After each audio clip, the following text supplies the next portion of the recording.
ایک یہودی نے اپنے بیٹے کو کہا جاؤ سودا لے آؤ، تو وہ گیا۔ لڑکا راستے سے گزر رہا تھا کہ اس کی نظر حضور صلی اللہ علیہ وسلم پر پڑی، اور حضور صلی اللہ علیہ وسلم کی نظر بھی اس لڑکے پر پڑی۔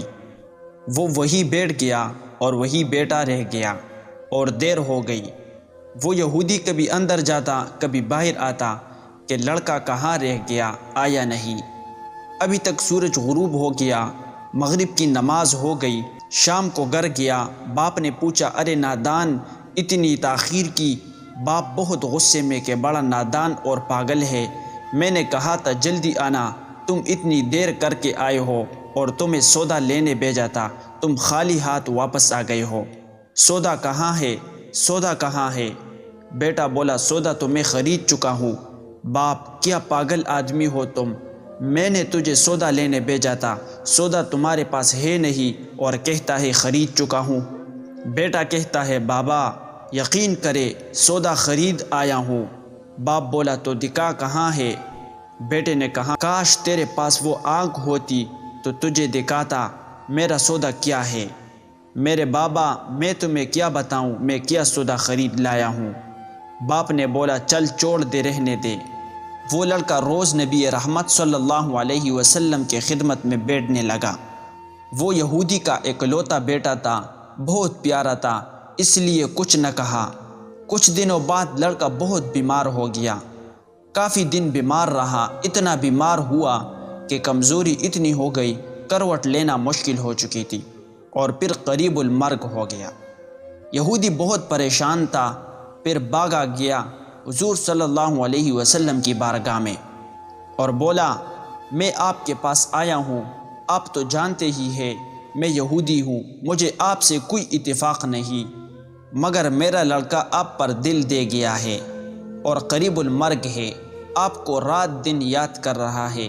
کیا ممکن ہے آپ اپنے اس دشمن کے گھر آ کر اپنے معشوق عاشق کو ایک نظر دیکھنا پسند کرو گے؟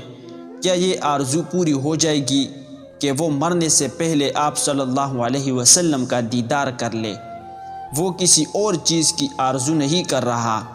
آپ صلی اللہ علیہ وسلم نے یہ نہیں فرمایا میں جاؤں گا یا نہیں جاؤں گا۔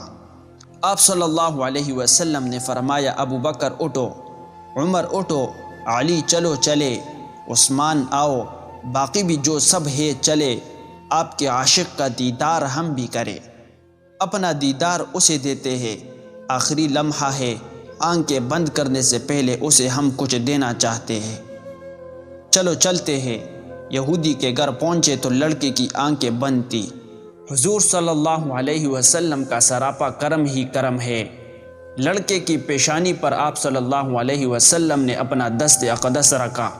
لڑکے کی آنکھیں کھل گئی جیسے زندگی لوٹ آئی ہو، جسم میں طاقت آ گئی، ناتوانائی میں جوانی آئی۔ آنکھیں کھولے، حضور صلی اللہ علیہ وسلم پر نظر پڑی، ہلکی سی چہرے پر مسکراہٹ آئی، لب کھل گئے، مسکراہٹ پھیل گئی۔ حضور صلی اللہ علیہ وسلم نے فرمایا بس اب کلمہ پڑھ لو۔ لڑکا اپنے باپ کا منہ تکنے لگا تو وہ یہودی بولا میرا منہ کیا تکتا ہے، اب ابو القاسم محمد ابن عبداللہ جو کہتے ہیں کر لو۔ لڑکا بولا یا رسول اللہ صلی اللہ علیہ وسلم میرے پاس تو کچھ بھی نہیں۔ آپ صلی اللہ علیہ وسلم نے فرمایا بس تم کلمہ پڑھو، میں جانوں اور جنت جانے، تم میرے ہو، جاؤ جنت بھی تو میری ہے، جنت میں لے جانا یہ میرا کام ہے۔ لڑکے نے کلمہ پڑھا، جب اس کے منہ سے نکلا محمد الرسول اللہ، روح باہر نکل گئی، کلمے کا نور اندر چلا گیا، آنکھیں بند ہوئی، لب خاموش ہوئے۔ اس لڑکے کا باپ وہ یہودی بولا محمد میں اور آپ دونوں مخالف ہیں، اس لیے یہ لڑکا اب میرا نہیں رہا، اب یہ اسلام کی مقدس امانت ہے، کاشان نبوت صلی اللہ علیہ وسلم سے اس کا جنازہ اٹھے، تب ہی اس کی عزت ہے، لے جاؤ اس کو۔ پھر آپ صلی اللہ علیہ وسلم نے فرمایا صدیق اٹھاؤ، عمر اٹھاؤ، عثمان آگے بڑھو، بلال آؤ تو صحیح، علی چلو دو کندھا، سب اٹھاؤ اسے۔ آقا علیہ السلام جب یہودی کے گھر سے نکلے تو یہ فرماتے جا رہے تھے اس اللہ کا شکر ہے جس نے میرے صدقے سے اس بندے کو بخش دیا، اس اللہ کا شکر ہے جس نے میرے صدقے سے اس بندے کو بخش دیا۔ اللہ اکبر، کیا مقام ہوگا اس عاشق کی میت کا جس کو علی، عثمان، ابو بکر صدیق، عمر بن خطاب، بلال حبشی رضی اللہ عنہما جیسے مشہور شخصیات کندھا دے کر لے جا رہے ہو، اور آگے آگے محمد مصطفیٰ صلی اللہ علیہ وسلم ہو۔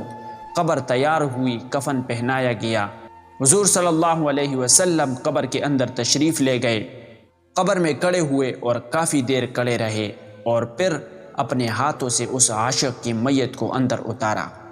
آپ صلی اللہ علیہ وسلم قبر کے اندر پنجوں کے بل چل رہے تھے، مکمل پاؤں مبارک نہیں رکھ رہے تھے۔ کافی دیر کے بعد آپ صلی اللہ علیہ وسلم قبر سے باہر آئے تو چہرے پر تھوڑی زردی چھائی تھی، تکن محسوس ہوئی۔ صحابہ پوچھتے ہیں حضور یہ کیا ماجرا ہے؟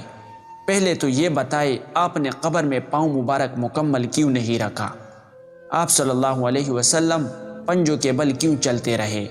تو کریم آقا نے فرمایا، قبر کے اندر بے پناہ فرشتے آئے ہوئے تھے، اس لیے مجھے جہاں جگہ ملتی تھی میں پنجہ ہی رکھتا تھا، پاؤں رکھنے کی جگہ نہیں تھی۔ میں نہیں چاہتا تھا کسی فرشتے کے پاؤں پر میرا پاؤں آ جائے۔ پھر صحابہ نے پوچھا آپ قبر کے اندر کیوں گئے؟ ہمیں کہتے ہم چلے جاتے۔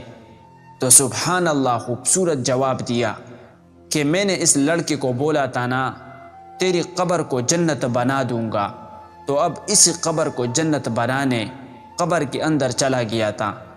تو پھر حضور اتنے تکے ہوئے کیوں ہے؟